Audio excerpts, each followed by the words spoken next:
Енді магазиннің үстін басамыз. Епа алмаздар көбейді. Free Fire'ға қалай алмаз читі орнатады? Сәлем достар, менің есімім Дамир. Бүгін сіздерге қалай алмаз читі орнату керегін осы видеода үйрететін боламын. Видеоның соңына дейін қарап кетіңіздер. Үстінде тұрған осы функцияның үстін бір басып, астына қарай түсіріп, сосын осы жерде тұрған как diamonds, как coins деген кнопканы басамыз. Сосын магазиннің үстін басқаннан кейін алмаздар көбейеді.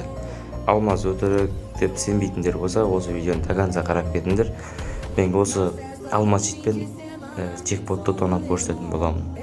Ендеше видеоға кеттік.